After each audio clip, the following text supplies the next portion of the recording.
अस्सलाम वालेकुम जी एस्पिरेंट। आज हम पेडागोजी का लेक्चर कर रहे हैं और पेडागोजी का जी लेक्चर 4 होगा। इसमें 20 एमसीक्यूज़ हैं, डिफरेंट डोमेन से बिलोंग करते हैं ये। तो without wasting any time let's move on to our screen. सबसे पहले which is most important element of teaching learning process. Teaching learning process का जो सबसे इंपॉर्टेंट एलिमेंट है वो क्या कौन है? तो वो स्टूडेंट है। डेफिनेटली स्टूडेंट होंगे तो ही टीचर की एबिलिटी और कैपेबिलिटी जो है ना वो सामने आएगी। ठीक है। नेक्स्ट है primary goal of formative assessment. Formative assessment ये हमने पीछे पढ़ी हुई है। तो फॉर्मेटिव असेसमेंट का जो प्राइमरी गोल है, प्राइमरी कहते हैं बुनियादी गोल जो है उसका, वो है आइडेंटिफाइंग एरियाज़ फॉर इम्प्रूवमेंट। इसमें हम जिन चीज़ों का ध्यान रखते हैं वो ये है कि अगर हमारा कोई लर्निंग प्रोसेस चल रहा है तो उसमें कौन से ऐसे एरियाज़ हैं, कौन सी ऐसी डोमेन्स हैं जिसमें मज़ीद हम इम्प्रूवमेंट जो है ना वो कर सकते हैं। ठीक है। तो ये इम्प्रूवमेंट के रिलेटेड जो है ना वो काम करेगा। और उसमें नेक्स्ट है constructivist teaching is based on which principle. Principle यहाँ पे असूल कह सकते हैं, क़वायद ज़वाबित कह सकते हैं। तो उसके according learning is an active process. यानी जो कंस्ट्रक्टिविस्ट टीचिंग टेक्निक है, इससे हमें पता चला कि ये टीचिंग टेक्निक्स एंड मेथडोलॉजी से बिलोंग करता है। तो ये है learning is an active process, यानी लर्निंग जो है ना वो कभी भी ख़त्म नहीं होती। इसका मतलब आप मफ़हूम समझना है तो वो यही समझ लें कि जैसे हमारे इस्लाम में कहा गया है कि माँ की गोद से लेकर कब्र तक इल्म हासिल करो। क्योंकि एक बंदा कभी भी जो है ना वो मुकम्मल दावेदार नहीं हो सकता कि मेरे पास सब तरह का इल्म है। सीखना है तो फिर आपको स्टूडेंट ही बनना पड़ेगा। आप पढ़ा भी रहे हो तो फिर भी आप कोशिश करो कि आप स्टूडेंट्स की तरह ही रहो। इससे क्या होगा कि आपकी जो एक एरोगेंस है ना वो ख़त्म होगी, आपकी जिसको हम अना कहते हैं वो ख़त्म होगी। और आप मैंने अपने जो टीचिंग अभी तक जो मतलब सिस्टम देखा है जिसमें मैं इन्वॉल्व रहा हूँ, ऑनलाइन में भी, और 5-6 माह जो मैंने अकेडमी में पढ़ाया, उसमें मोस्टली जगहों पे ऐसा भी था कि जिसमें मुझे मेरे ही मतलब जो मुझसे पढ़े थे उन्होंने मुझे कुछ बताया जिससे मेरी अपनी लर्निंग हुई। तो एक्टिव लर्निंग जो है ना वो कभी भी ख़त्म नहीं होती। लर्निंग प्रोसेस हमेशा एक्टिव रहता है, चाहे आप टीचर हो, चाहे आपने पीएचडी की हुई है। आप कभी भी ये दावा नहीं कर सकते कि I am full treasure of the knowledge. ठीक है। ब्लूम टेक्सोनॉमी, ये ब्लूम टेक्सोनॉमी जिसको हम एजुकेशनल साइकोलॉजी भी कहते हैं उससे बिलोंग करता है। Is used to classify educational objectives in which of the following domains. तो ये है कॉग्निटिव, अफेक्टिव एंड साइकोमोटर। ठीक है। यानी ये 3 तरह की है, कॉग्निटिव, अफेक्टिव और साइकोमोटर डोमेन जो है ना उसमें बिलोंग्स करती है ब्लूम्स की टेक्सोनॉमी जो है। यहाँ पे जो क्लासीफाई लिखा हुआ है ना ये उसकी क्लासिफिकेशन की बात हो रही है। क्लासिफिकेशन मतलब किसी चीज़ की एक तकसीम करना, किसी चीज़ को जो है ना वो डिफरेंट पार्ट्स के अकॉर्डिंग जो है ना वो देखना, उसकी तकसीम करके देखना, उसको थोड़ा सा डिवाइड करके देखना, आगे फैला के देखना। Which teaching method emphasizes students exploration and discovery. ये वाला भी टीचिंग टेक्निक से बिलोंग करता है। तो ये है इंक्वायरी बेस्ड लर्निंग। यानी इंक्वायरी बेस्ड लर्निंग जो है ना ये वो मेथड है जिसमें एक स्टूडेंट की एक्सप्लोरेशन होती है, उसकी जो एबिलिटी है, उसकी जो मेंटल कैपेबिलिटी है वो खुल के सामने आती है। Primary focus of differentiated instructions, ये है adapting teaching method to meet students needs.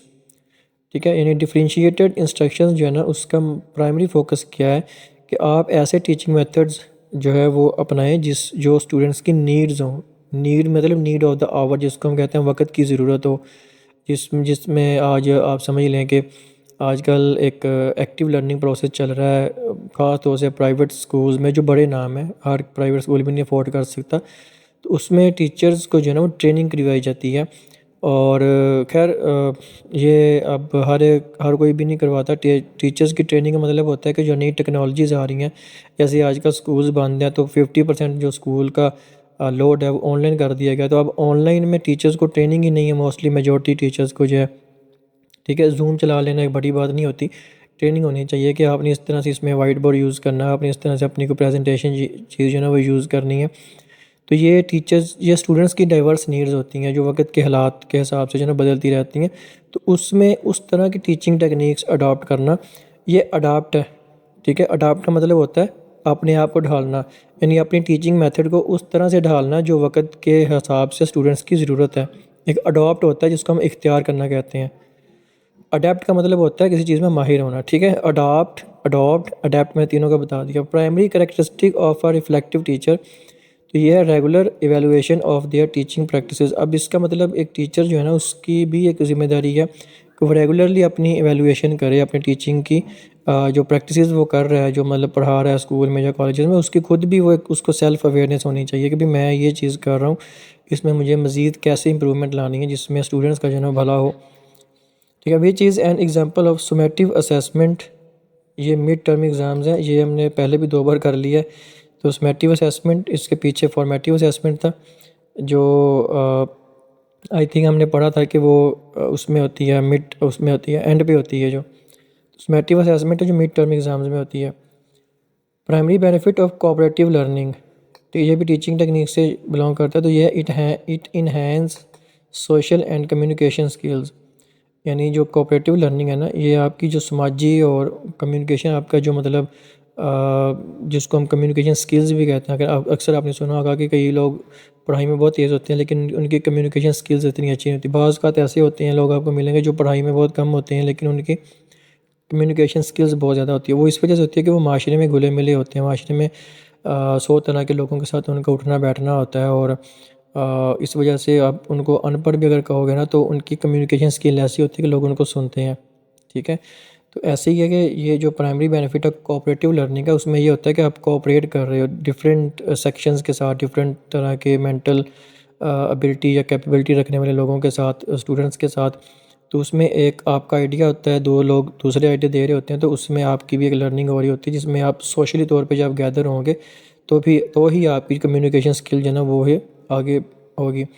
Which is an example of intrinsic motivation. ये दो लफ्ज़ होते हैं, एक है इंट्रिंसिक मोटिवेशन, इसके आगे एक और भी आएगा, वो भी गौर से पढ़ना है आपने। ठीक है, ये होता है learning for the love of knowledge, यानी इसमें जो है ना वो नॉलेज से आपको मोहब्बत हो, उसकी लर्निंग को कहते हैं। What is scaffolding in context of education. Scaffolding, ठीक है, ये नया लफ्ज़ है। Offer temporary support to help students to reach higher level of understanding, यानी टेम्पररी सपोर्ट दी जाती है स्टूडेंट्स को, किस लिए कि वो अपने अंडरस्टैंडिंग के हायर लेवल को पहुंच सके। यानी अगर कोई कंसेप्ट है तो उस कंसेप्ट की उनको अच्छे से और बेहतरीन तरीके से अंडरस्टैंडिंग हो सके। ठीक है, what does the term zone of proximal development. तो ये जोन ऑफ प्रॉक्सिमल डेवलपमेंट का होता है ZPD, इसको शॉर्ट फॉर्म में ZPD भी कहते हैं। तो difference between what a student can do independently and what they can do with help, यानी ये 2 तरह की डिफ्रेंसिएशन है कि एक स्टूडेंट जो है ना वो हेल्प के बगैर कैसे करेगा और हेल्प के साथ कैसे करेगा। Main focus of behaviourist learning theories, influence of environment on behaviour. ठीक है, उसके बाद नेक्स्ट है which best describes metacognition. Metacognition भी नई टर्म सुनी होगी आपने, तो ये होता है थिंकिंग अबाउट थिंकिंग। नेक्स्ट है की feature of project based learning, ये हमने पहले भी पढ़ा हुआ है कि स्टूडेंट्स की इन्वेस्टिगेशन के लिए, स्टूडेंट्स का मतलब लर्निंग प्रोसेस में इन्वेस्टिगेट करने के लिए, उसको एक्सपीरियंशियल चीज़ें जो ना वो करने के लिए। तो ये देखिए दूसरी आई एक्सट्रिंसिक मोटिवेशन। ठीक है, तो ये होती है completing a task to earn a reward. इसमें क्या होता है कि आप एक टास्क कंप्लीट कर रहे हो जिसमें आपको एक रिवॉर्ड जो है ना वो मिलता है। What is the purpose of rubric, ये हमने पहले भी पढ़ा था, आई थिंक फेज़ 1 में पढ़ा था शायद। To grade students performance based on specific criteria, इन स्टूडेंट्स का जो क्राइटेरिया उसकी परफॉर्मेंस है ना उसको एक स्पेसिफिक क्राइटेरिया पे जो है ना वो ग्रेड किया जाता है, मतलब उसकी नंबरिंग की जाती है, मार्क्स की जाती है। तो ये नेक्स्ट है which is characteristic of flipped classroom, ये भी हमने पहले पढ़ा था। तो ये फ्लिप्ड क्लासरूम का आपने पहले भी पढ़ा था। ये होता है students watch lectures at home and do homework in class. ठीक है, ये उस वाले से थोड़ा सा इजी है ये वाला। नेक्स्ट है which best defines critical thinking, ये क्रिटिकल थिंकिंग के रिलेटेड है। और ये है analysing and evaluating information to form a judgement. Analyse करना एक इंफॉर्मेशन को, उसके बाद उसको एवेलुएट करना, ये होता है।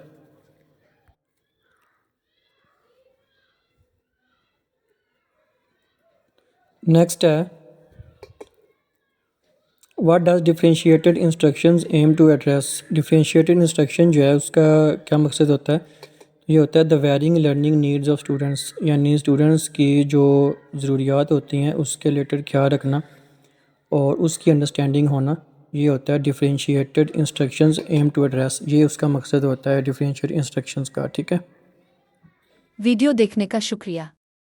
इस तरह की मज़ीद मालूमाती वीडियोस के लिए हमें फ़ॉलो करना मत भूली और वीडियो अच्छी लगे तो शेयर करके हमारी हौसला अफजाई भी लाजमी करें।